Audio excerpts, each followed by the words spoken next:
Football is entering a new era, and with it comes a question that echoes across the sport. Who will carry the mantle of the legendary number 10? Not just in terms of flair and technique, but the courage to shoulder expectation. This summer, 3 names stepped into the spotlight: Cole Palmer, Lamine Yamal, and Jamal Musiala, each on their own journey, each with their own battles. But together they signal the dawn of a new generation of playmakers, each one redefining what it means to wear the iconic number. And on a fateful night at the 2025 FIFA Club World Cup final, it was Cole Palmer who rewrote the script. At MetLife Stadium, under the brightest lights, Palmer delivered a masterclass. 2 goals, 1 assist, another Player of the Match award, just weeks after doing the same in the Conference League final against Real Betis. It was more than a statement, it was the coronation of Chelsea's new number 10. Not long ago, Palmer was a talent cast aside, let go by Manchester City after struggling for regular minutes under Pep Guardiola. His £42.5 million move to Chelsea was seen as a gamble, joining a team drowning in tactical confusion and attacking options. And at first, things didn't look promising. Palmer endured an 18-game goal drought in the first half of the 2024-25 season. Critics were quick to write him off, just another name to fade into the Stamford Bridge abyss. But here's what makes Cole Palmer different. He never stopped believing. And more importantly, he found a manager who believed in him just as much. Enzo Maresca handed him the keys to Chelsea's evolving system. A free-roaming number 10 role, floating wide, drifting inside, dropping deep when needed. Palmer became the creative engine, the connective tissue binding Chelsea's scattered parts into a cohesive force. And as Palmer began playing like a true number 10, Chelsea began winning. In the 2024-25 season, Palmer scored 18 goals and provided 13 assists across 52 appearances. His 111 key passes and 72 successful dribbles only further cemented his place among the elite difference makers in big games. And when he put 4 goals past Brighton, Palmer made Premier League history, becoming the first player ever to score a first-half poker. The numbers back it up, but the feeling goes beyond stats. Palmer has personality. He's not afraid to ruffle feathers.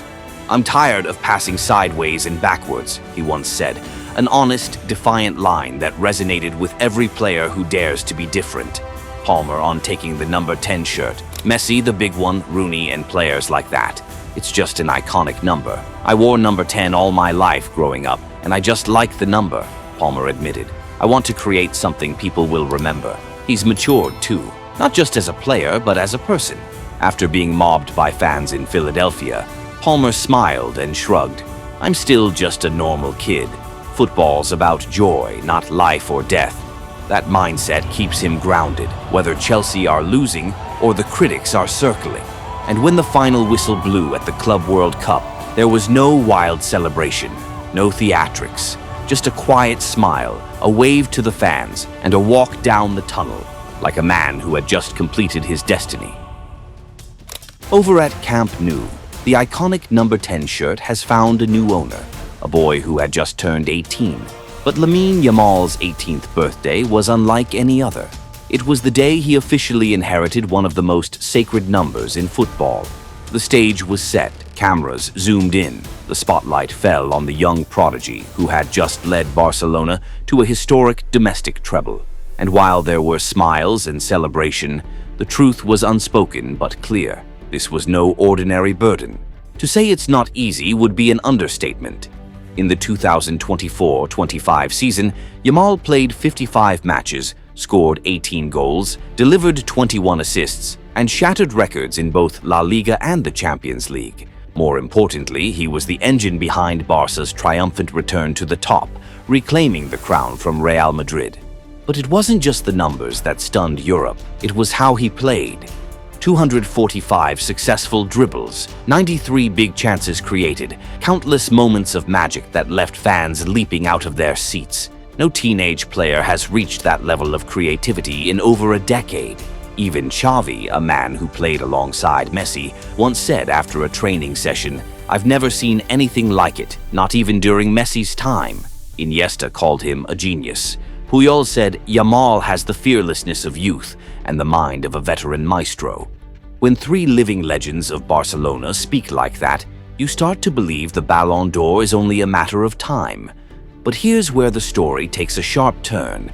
Yamal is not Messi, and that's exactly where the tension begins. The wide-eyed kid with the innocent grin now throws gangster-themed birthday parties, posts controversial videos, and makes headlines for the wrong reasons at just 18. Some loyal Barca fans are starting to worry. Is he burning too bright, too fast? Is this Neymar version 2 instead of the next Messi? Behind the scenes, the cracks are showing.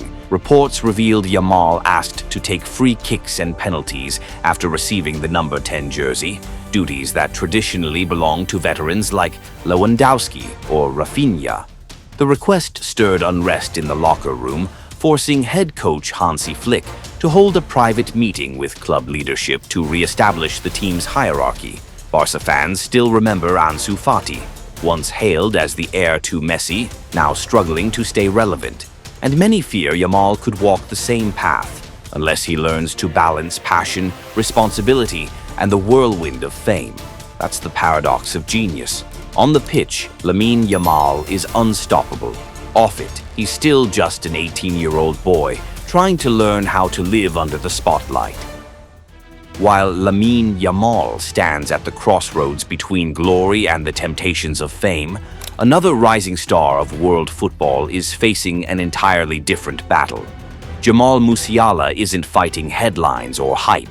He's fighting pain, and he's doing it the way only a true number 10 would, by refusing to stay down. It was the 45th minute of a high-stakes clash between Bayern Munich and Paris Saint-Germain. Musiala burst forward, racing past Willian Pacho, forcing Donnarumma off his line. But what happened next had nothing to do with tactics or technique. In a desperate attempt to block the shot, the PSG keeper landed with full force, right on Musiala's left leg. As the camera panned in, Germany's brightest hope lay motionless, hands over his face, pale, still. The heartbreak wasn't just in the injury, it was in the timing. Before that cruel moment, Musiala had been on fire, one of Bayern's most consistent and explosive performers of the 2024-25 season. 44 appearances, 21 goals, 5 assists, 107 chances created. Every move, every attack ran through him. He had led Bayern to the Bundesliga title, lifted the DFB Pokal, powered them to the Club World Cup semi-finals, and then everything stopped. But maybe, just maybe, this was never meant to be a perfect path. Musiala has always been ahead of his time. He left Chelsea's academy at 16 to return to Germany, answering a call from Hansi Flick, who would later build his entire Euro 2024 campaign around him. At 17, he debuted in the Bundesliga. At 18, he scored in the Champions League. At 19, he became a pillar of the national team. By 21, he was hailed as the future face of German football, heir to Toni Kroos, beacon of a new era. Thomas Müller once said, "Jamal has the intelligence to play like me, but the creativity I never had." Joshua Kimmich called him the rightful successor to Germany's golden generation. It's no coincidence Bayern are planning to hand him the number 10 shirt next season, the same jersey worn by Robben, tried by Coutinho, borrowed by Sané, but none have brought it to life quite like Jamal Musiala. In a Bayern squad often criticized for lacking identity, Musiala is the identity. He's the soul, the last symbol of the club's German heart. That's why his injury didn't just shake the team, it pierced through its core. Jamal Musiala's number 10 isn't just a number, it's a story interrupted, a crescendo cut short. But like every great artist tested by fate, Musiala knows the light only shines brighter through resilience. If his return comes in early 2026, then maybe, just maybe, the World Cup in the US will be his comeback stage. Because true geniuses don't need perfection, they just need to keep going.